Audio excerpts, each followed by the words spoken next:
Travels. I'm Torin. Cheers to gear. So as you can see, today I have a number of items on the counter, and I'm really excited about it all. This has been a project that's been months in the making, and not surprising, and I'll explain once we get into it. But I'm excited to finally have everything here ready to go and ready to start completing this project. So I've been in the process of gathering components for a custom rifle build. The story sort of started with a want and a need to build a lightweight mountain rifle. And the journey started with looking at some of the discontinued Remington 700 titaniums.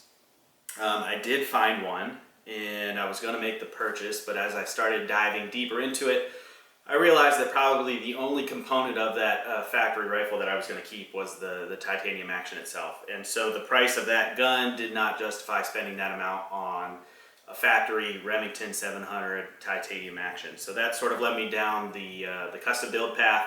I decided to go with a custom titanium action or an aftermarket titanium action based on the Remington 700 footprint.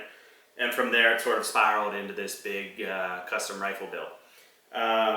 As you may or may not be aware, lead times right now on anything gun related are pretty insane, and even things that aren't gun related really. But fortunately, I was able to get all of these components in just a few short months, and everything is ready. And it's going to be shipped off here to the gunsmith shortly to be finished. The barrel is going to be threaded, and then everything assembled and ready to shoot in time for fall season. So I'm really excited about that. What I wanted to do before I send it off to the gunsmith, though, is to go over each component individually, separately, before it becomes a finished product of a finished rifle. And so what I'm going to go do is through piece by piece and do sort of a first impressions review, fit, function, weight, why I chose this particular component for this build. And then once it's all together and I have the rifle back, I will follow up with sort of a whole rifle review that highlights the entire build, and then the sighting in process, range time, and then I'll go through back with all the components after the fact to sort of give a follow-up review on my opinions of them all after I've had some actual shooting experience with them as all a part of the rifle. I'm going to talk now about the bottom metal that I selected. This bottom metal is from Hawkins Precision. They're known for quality aftermarket bottom metal. Nice replacement of certain factory metals, especially if you're running plastic factory metal, or you want to, or factory plastic metals, or if you want to switch out the type of bottom metal that you're running. So I went with the Hunter DBM, a detachable box magazine bottom metal for this build. I like a detachable box magazine. I just find it easier. I knew I was going to take a little bit of weight penalty on that, but these things are so lightweight anyway and durable that it made sense to me. So this is the actual Hunter DBM bottom metal. It's fit for M5 inlets, so if you have like a Remington BDL, it's not going to fit that. They are compatible with mags from Hawkins Precision as well. They have their Hunter Flush mags, and that's what I run in these.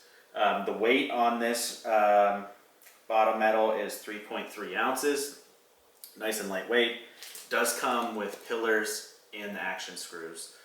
These pillars are a little fat for the pillars that are inletted in my stock, so I'll either have those turned down or just have the ones that came with the stock, or use the ones that came with the stock. But one other thing that I really like about this, the mags have a mag detach here in the trigger guard, so you simply push here. It's a good place for it because your finger shouldn't be in the trigger guard unless you're shooting, so there's no real chance of losing your magazine on accident. I know that's a concern that some people have with detachable box magazines. The other nice thing about having it here in the way that it works is that it's totally adjustable. So there's a little hex screw there.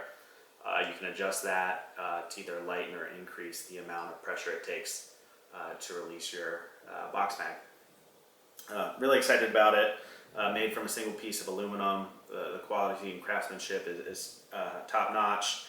And I think that becomes evidence when you throw in the Hunter flush mag that they also make. And so slides it nice and tight. You'll hear a very audible click.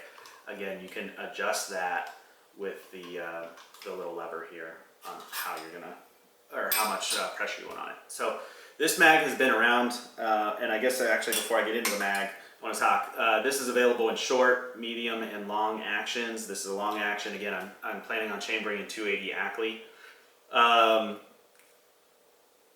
It's a long mag, so it has a long coal, and so that's important if you're reloading some of the longer cartridges or shooting bigger cartridges.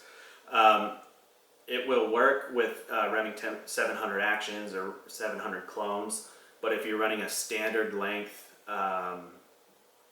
700 action or a factory length 700 action, you may have to inlet a little bit longer to get this to work with that action.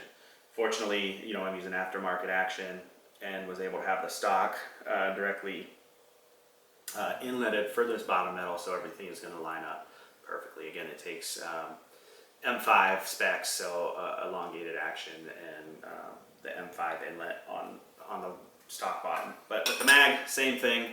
I think the coal on this is 3.77 inches, so a little bit longer if you're either using longer bullets or if you're seating them out a little bit farther. This mag is brand new. They were limited a little bit in their cartridge selection before.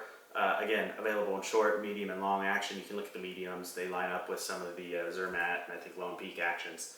But this is a long action, and they are now offering this like brand new in 284, 280 Ackley, and 30-06.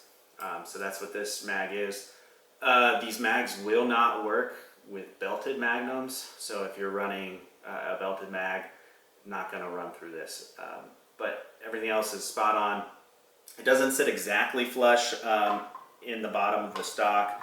You have this little bit of a lip that sticks out, but it's about as tight as you'd want, and there's no play in it once it's settled in.